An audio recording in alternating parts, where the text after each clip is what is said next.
शुभ प्रभात। आज की कहानी है विष्णु भगवान के 5वें अवतार वामन स्वरूप की। भगवान ने अनेक रूपों में अलग अलग समय समय पर अवतार लिया। और अवतार क्यों लिया? क्योंकि जब पृथ्वी पर संकट आने लगा, दुष्टों का प्रभाव बहुत बढ़ गया, जो सज्जन लोग थे वो दुखी होने लगे। ऐसे में भगवान किसी न किसी रूप में धरती पर अवतार लेते ही हैं, और उसी प्रकार से 52 अवतार भी उनका हुआ। उस समय की बात है कब जब राजा बलि, हमें जानते ना, हमारे हाथ में जो कलाबा बंधा हुआ है, जहां से इसकी शुरुआत हो रही है, जहां से, और जो ब्राह्मण लोग एक मंत्र बोलते हैं बांधते समय, ये न बद्धो बलि राजा दानवेंद्रो महाबला तेन त्वाम प्रतिबद्धामि रक्षे माचल माचल। यानी ये जो धागा बांधते समय कोई भी ब्राह्मण किसी भी यजमान के और अपने बांधते समय मंत्र बोलता है।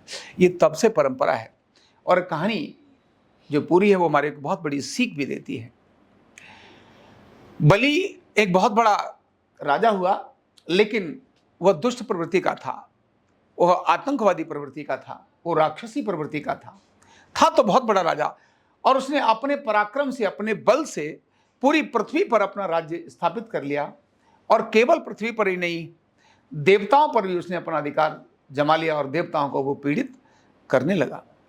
जब सज्जन शक्ति पीड़ित होने लगी तो उन्होंने अलग अलग प्रकार के प्रार्थना भगवान से करना शुरू हुई। उस समय मां थी देवताओं की मां अदिति।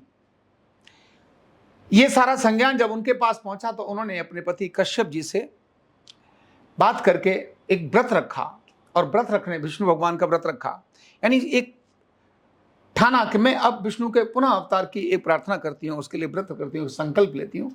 और उस समय पर उस सारे समस्या से निपटारा देने के लिए भगवान ने एक वामन का स्वरूप लिया। वामन ब्राह्मण को बोलते हैं, और वामन वहां से भी चला क्योंकि उनका जो साइज था वो केवल 52 अंगुष्ठ था। जैसे हमारी 4 अंगुलियां ना, अभी 8 अंगुली हो गई ना, ऐसे 52 अंगुलियों के रूप में, और ऐसा अवतार लिया। एक हाथ में छोटा सा कमंडलू और एक ब्राह्मण का रूप लेकर, पैरों में जो पहनकर एक छोटा सा बालक, और बलि के दरबार में आया। बलि को अपना बहुत बड़ा अहंकार था अपने दान पर, और अहंकार जब आता है किसी को भी तो कैसे उड़ाता है, यह बलि की कहानी से हमको सीखने को मिलता है।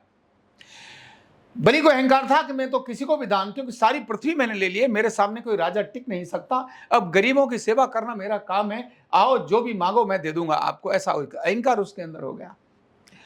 उनके दरवाजे पर वामन अवतार के रूप में स्वयं भगवान विष्णु वहां पहुंचते हैं, और बलि को कहते हैं कि मुझे आपके यहाँ कुछ जमीन चाहिए। उन्होंने उसको देखा, छोटा सा रूप देखा, उन्होंने कहा अरे जमीन चाहिए, क्या चाहिए? बोले केवल 3 पग जमीन चाहिए। कितनी? 3 कदम। कितनी? अरे बोले छोटा सा, इसके 3 कदम कितने होंगे? यानी वो वामन अवतार है, छोटा सा रूप है, मतलब इतना ज्यादा, इतनी तो जगह चाहिए। कोई बात नहीं, मन में आया दे दूंगा। लेकिन बलि के जो गुरु थे वो थे शुक्राचार्य। राक्षसों के राजा शुक्राचार्य हुए हैं। उन्होंने बड़े बड़े राक्षस तैयार किए हैं, अधिकतम राक्षसों को जो ज्ञान दिया, उनको पावर दी, अमरता की विद्या दी। और ऐसे वो जो शुक्राचार्य भी वहां पर उस समय उपस्थित थे। अभी जैसे ही शुक्राचार्य तो बहुत विद्वान थे, गुरु थे, आखिर गुरु तो विद्वान होगा ही। उन्होंने जैसे देखा बोले मामला आज संकट में है, और बलि को इशारा किया।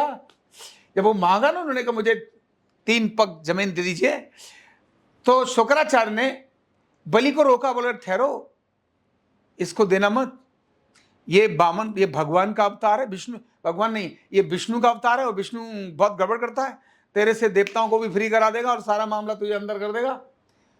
लेकिन कहते ना कि जब बड़े की बात न मानने से संकट आता है, और बड़ा ही क्यों ना हो, अच्छे काम के अंदर आढ़ा लगाए जो व्यक्ति पंगा दे तो उसको भी संकट आता है। यहां दोनों कहानियां मिलती हैं।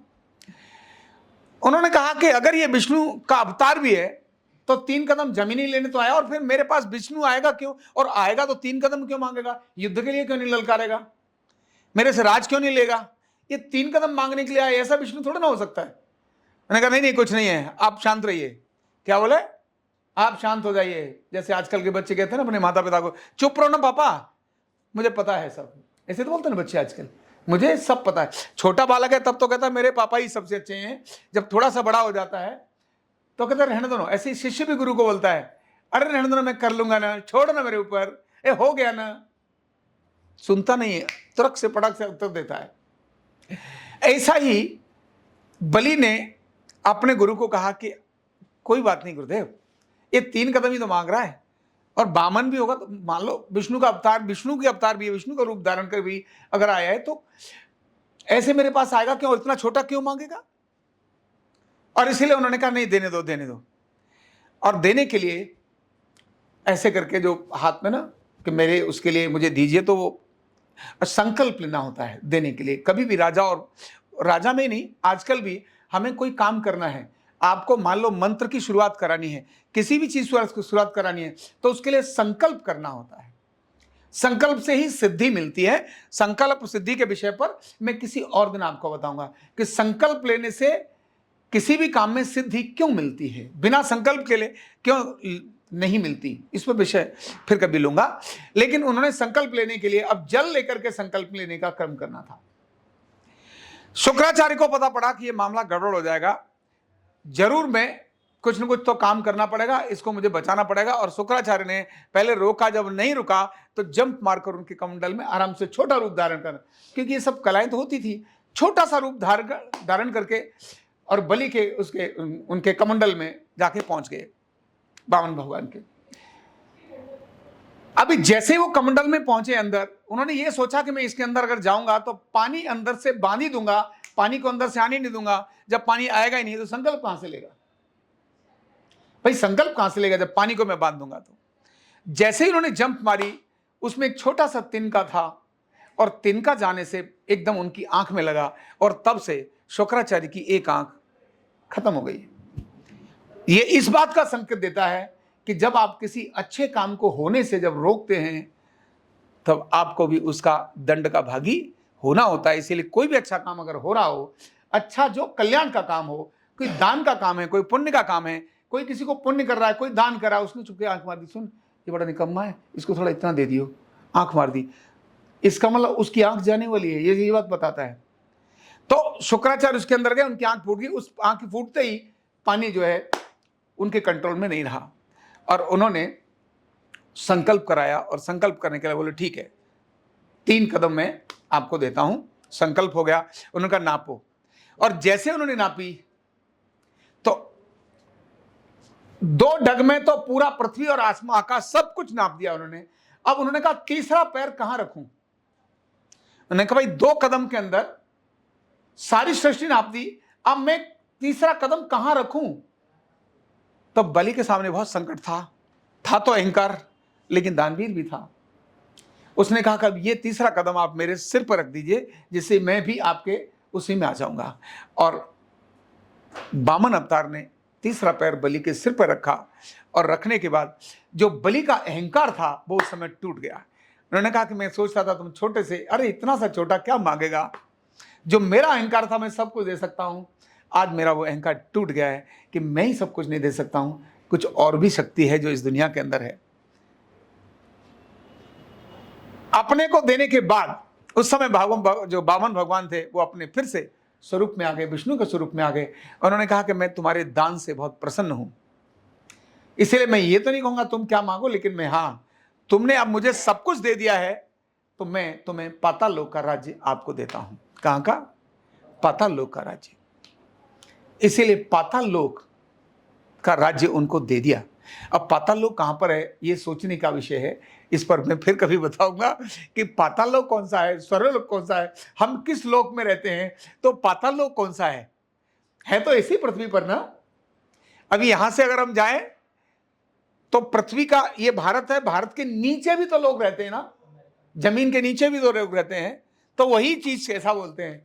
तो उनको पाताल लोक का राज्य दे दिया, शासन दे दिया, और विष्णु भगवान अपने उस सारे लोगों को भय से मुक्ति दिलाकर फिर से देवताओं को मुक्त करके और अपने जो गंतव्य था, अपना जो स्थान था, वहां पर फिर से चले गए। तो कहानी इस बात को हमें सीख देती है कि हमारा इतिहास, हमारा जो ग्रंथ है वो ये कहते हैं कि जब जब कभी धर्म की हानि होती है, यानी जीवन जीने की जो सहजता है, जब लोगों में विद्वेष अधिक आ जाता है, जब छोटी सोच आती है, मैं और मेरा ही आ जाती है, ऐसी स्थिति आने पर वो देवीय शक्तियां अपने आप प्रकट होने लगती हैं।